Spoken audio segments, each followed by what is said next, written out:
What's that? Mikey, don't use the swear word. You know I'm going to. A great question came in. If you have the same weight of yarn but different brands, can you mix and match them? Welcome to my channel, and I'm here to inspire you, give you crochet advice, and help you along with your next project. My former boss would say to me, well, I got a quick answer. The quick answer is no. But the long answer is, yeah, you can, but you're going to have to adjust in order to match it. The fact is that the weight levels of yarn, like 3, 4, 5, and whatever going up, they're classified in a certain structure of yarn, but the fibers itself can actually be different between the brands. And if anybody's played with Caron Simply Soft and then Caron 1 pound yarn here, you know that the ply of yarn is a lot more thicker here in the Caron 1 pound than it is in the Caron Simply Soft. So therefore, if you try to put the two together, even though they're a weight of 4, because they're in the same classification, they're going to be completely different on your crochet hook and in your stitches. So the Caron Simply Soft will be a lot more smaller in stitches versus this one because the ply of the yarn is actually different. You know, just something that occurred to me. I was like, well, what is the gauge on this thing anyway? And it says 13 single crochets by 14 rows equals a 4-inch swatch. So I thought, okay, well, big deal, right?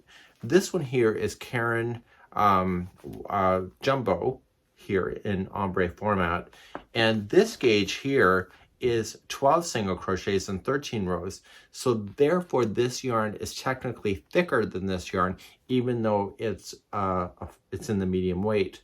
But you may want to check it with your own hook anyway, just to verify, because just because this is a standard that has been determined, the way that you crochet also is a big factor when it comes to your tension. That's why we need to do gauge swatches, especially for things that are wearables like hats and clothing and etc. Blankets I don't gauge too much on. You do want to totally gauge though when a blanket is going around in a circle, so like a square or etc. So we'll explain that in another tutorial. So the point of gauging is to figure out if the yarns are going to match each other. Well, this yarn has Caron. That's Caron 1 pound.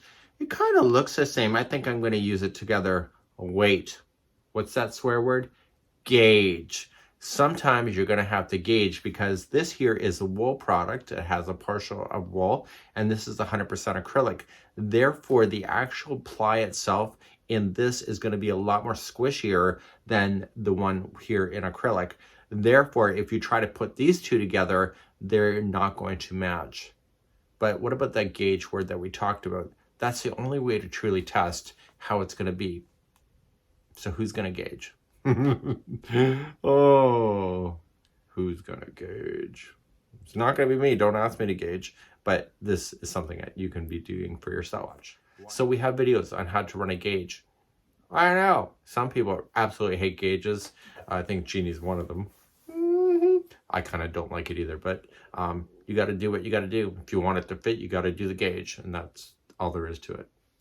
So most patterns have the gauge listed on there, and if you run a gauge swatch with the yarn that you've started with, and then you try another gauge swatch with the yarn that you want to use that's not in the same brand, you're going to figure out really quickly whether they can go together. So there are certain brands like Red Heart Super Saver and then Bernat Super Value. They look very similar to each other, but they can behave very differently on the hook.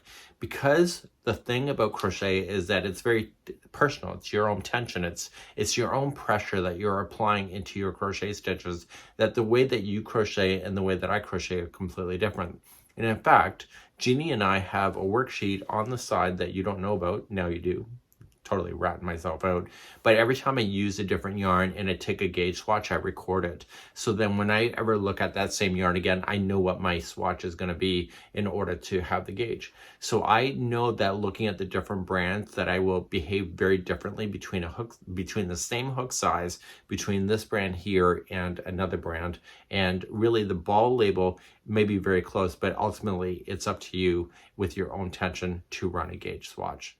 Okay, so you run a gauge check and you realize there's a slight difference. You could actually still use it. You're just going to have to change your hook in order to match the new size gauge that you'll have in order to do it. So for example, say your gauge swatch is a bit small, you may want to increase your hook just for using that particular brand in your project in order to have the same tension. But chances are if the gauge is different, the thickness of the ply itself is going to be different, so it's going to be kind of noticeable. So do you want to use like number 4s? Is it the same between the brands? No. But you can do a gauge check and determine if the gauge comes out absolutely perfect between the two of them, you can probably use multiples of brands without worrying about it. But I suggest that you check that first. And don't be lazy, because that's something that I would do. And then I'm like, why did I do that to myself? I never know. Nothing in my brain seems to make sense. So that's the long answer to a very quick answer.